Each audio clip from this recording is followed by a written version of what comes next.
Hello, my name is Marian Dalk. I'm the Sustainable Agriculture Research and Education State Program Assistant and Small Farm Outreach Program with Virginia Cooperative Extension, and I am for the soil because the soil is our soul. Welcome, everyone, and Happy New Year. This is the first episode of calendar year 2026. We hope this finds you and yours doing very well as we begin a brand new year. I'm Jeff Ishii, I'm your host, and we also have joining us Mary Sketch Bryant with the Virginia Soil Health Coalition and Marian Dalk with Virginia Cooperative Extension. Marian, would you please introduce our special guest today? Yes, I'm so happy to welcome Fatema Mohajir to the program today. She works currently at the farm at Willow Run in Harrisonburg, and we're so excited to learn about Fatema's experience and all the history that she can share with us today. So why don't we begin, Fatema? Can you just tell us a little bit about who you are and where you come from? Thank you so much for having me today. I'm originally from Afghanistan, and it's like 2 years that I am living in the US, and I love doing farming, as you mentioned before. Yes. Fatema, I'm interested in your background. I think our listeners would be very interested in your background. Reading your biography, you come from central Afghanistan, and I understand that your family was involved in vegetable production there. Can you describe that to us? Yes, as I can recall, we were in Iran, which is one of our neighbor. We lived there for 5 years, and I saw my father was working on the land. He is a farmer too, and I kind of have the imagination of farming from that time. Then when I grew up, my elder brother, he got to university to study agriculture. And before that, I was like, look at the books and like reviewing. I was like, that's interesting. So let's see what's inside. Then I got into soil science and irrigation, and I got my bachelor in that area. Then I was enough lucky to get the program, which was from an Australian professor at Kabul University for like 2 years. 1 year that we practice permaculture, which I learned a lot from her on that program. And after that, I kind of involved into organic agriculture, like soil care more, like irrigation systems and other things. So that's why when I came to the US, I focused on finding a job that related to soil science, to organic agriculture, to keep like caring about the what we are doing with the soil, with the earth, and yeah. Fatima, I know I don't know much, and I'm guessing a lot of our listeners don't know much about the landscape of Afghanistan. Could you talk a little bit about the region and the food of Afghanistan? Afghanistan, because of having like a different geographical like location, it has like different weather climate, and also like people are focusing on different food in different area and region. So most of, I can say, their main thing is the wheat and rice that people are growing and depends on them.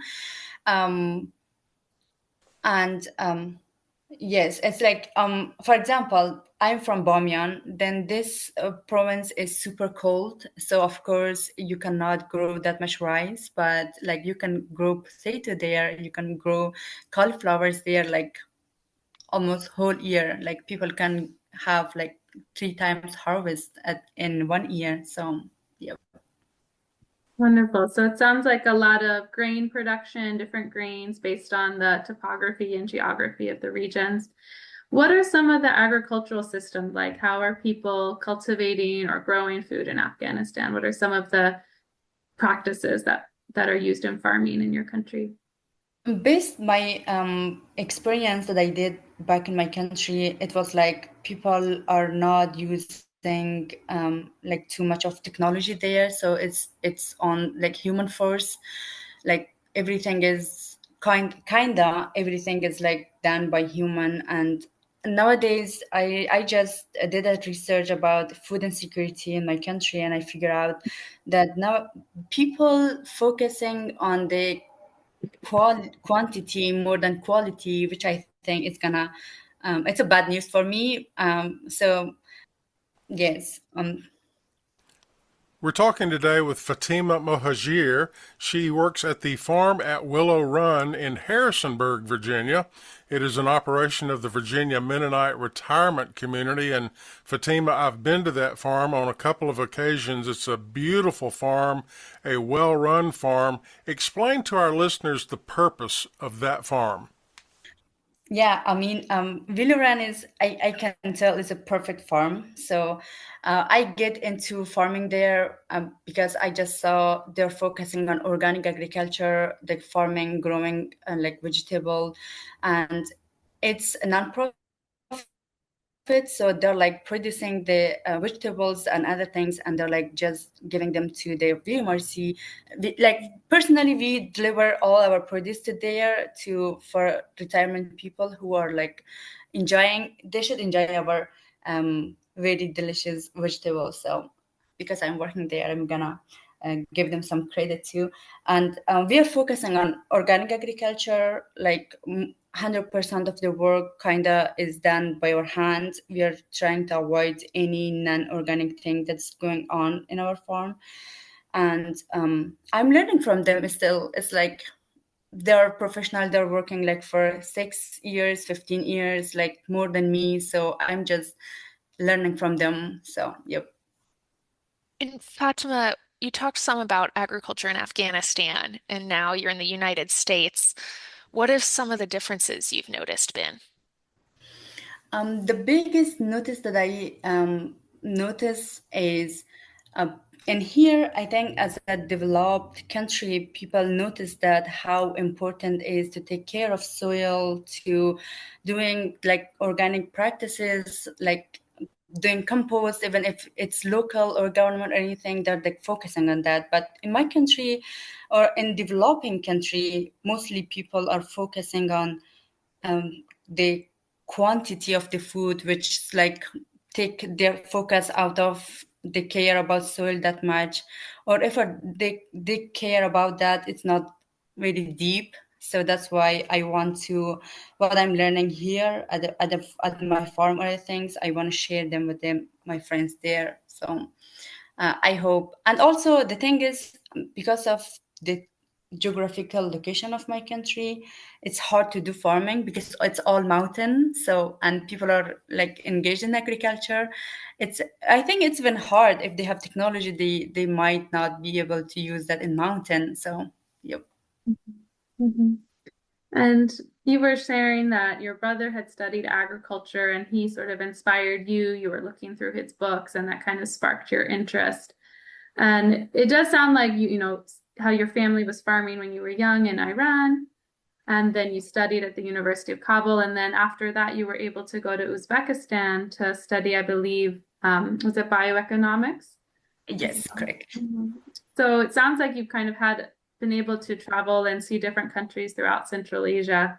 And I'm curious about some of the agricultural systems that you learned there. And then you were introduced to permaculture and were able to travel to different sites throughout Afghanistan, sharing with agriculture universities. Can you tell us a little bit about that experience?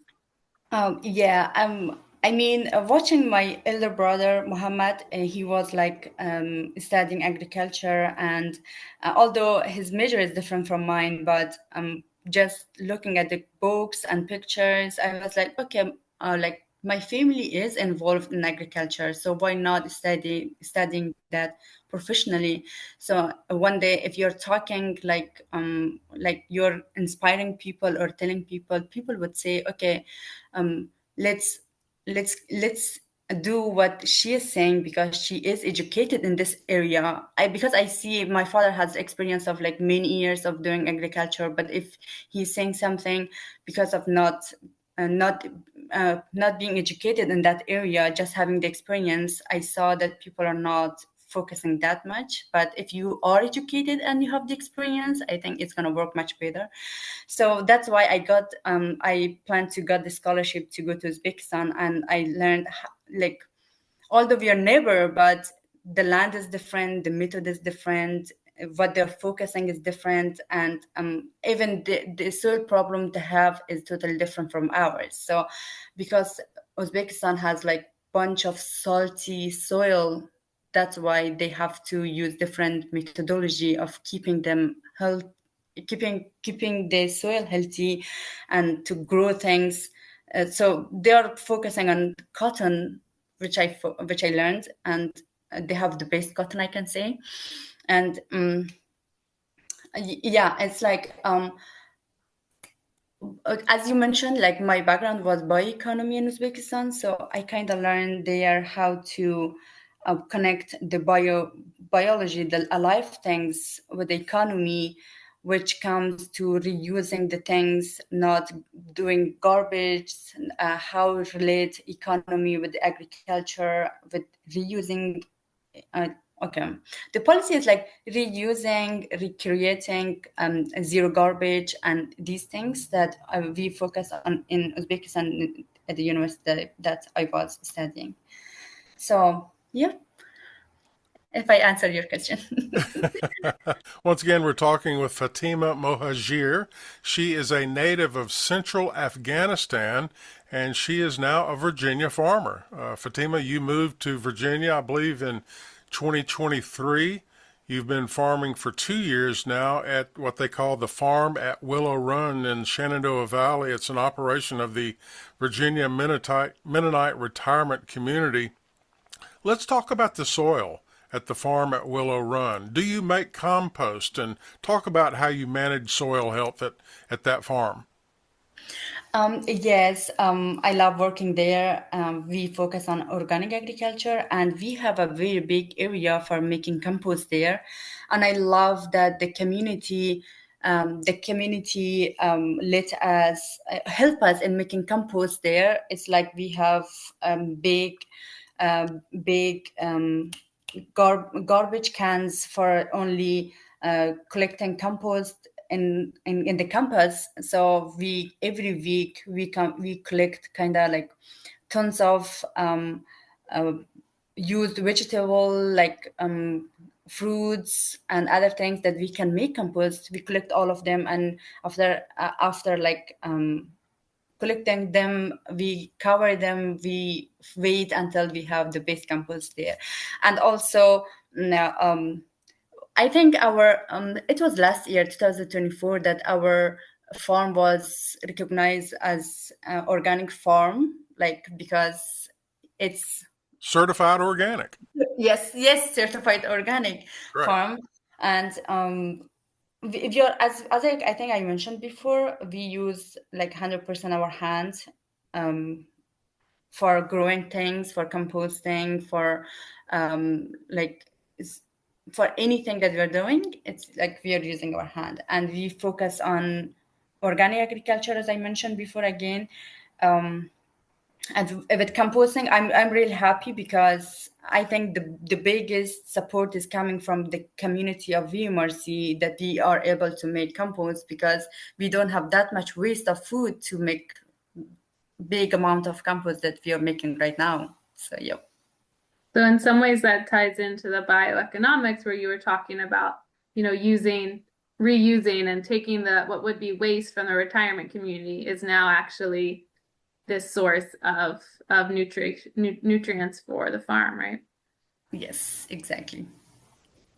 And Fatima, I know we only have a couple minutes left, but we always love hearing, who inspires you. You talked some about your brother originally being a source of inspiration, but anyone else on this journey? I can say like from the day start, I can start with my family because they were involved in agriculture and they are involved in agriculture. Like seeing my older like people in my family, which is like my father or my brother, and also when I get to the academic like places like universities and other places, I can say like my professors, my friends, all of them just has some like the same inspiration as my family. And I think now I'm working with my team at the Willow Run farm, and they're like friendly and super hospitable. I love that. And they know that, okay, you came from a country that's non-English speaking, but they helped me a lot, and that's why I'm learning. It means like I have the experience, but I don't know how to call shovel, for example. I don't know how to call wheelbarrow, but it's like I start learning from equipment, then the process, then and now I can tell, like I'm very satisfied what I'm learning from them, and I'm trying my best. So yeah, like family, friends, team members, even you guys inspire me to do some research before like doing the podcast about my country. I know, but I need to learn more. Yep. Final question. What is your favorite vegetable to grow? Mint. Like mint is the best because I love mint tea. I love the salad that I'm making with mint, like cooking mint. Okay, that's interesting. I've asked that question to a lot of people, and I've never had a response that said mint. and very, very assertive on that answer. Definitely mint. Yeah, It's been, that. Oh, it's sorry. been, That's my last name at the farm. They call me Mint when they're not calling me Fatima. uh, that's cool, mint. I It's been a love real that. pleasure talking with you, and I want to congratulate you on your many achievements and thank you for being so passionate about soil health and about sustainable agriculture. Thank you for joining us. Thank you so much for having me. Fatema Mohajir, a native of central Afghanistan, and our special guest on this episode of For the Soil, a Conversation. Marion and Mary will catch you in the next one. Thanks, Jeff. For the Soil, a Conversation is made possible with funding support from the National Fish and Wildlife Foundation and the Agua Fund. Other partners include the USDA's Natural Resources Conservation Service, Virginia Cooperative Extension, Virginia State University, Virginia Department of Conservation and Recreation, and partners of the Virginia Soil Health Coalition. Views expressed on this podcast are those of each individual guest. To download a copy of this or any other episode, visit the website forthesoil.org. If you have a specific question about soil health, just contact your local extension office, your local USDA service center, or a soil and water conservation district office. Music used during today's program was provided courtesy of the Flip Charts, all rights reserved. For the Soil, a Conversation is produced by On the Farm Radio in collaboration with Virginia Tech. I'm your host, Jeff Ishii.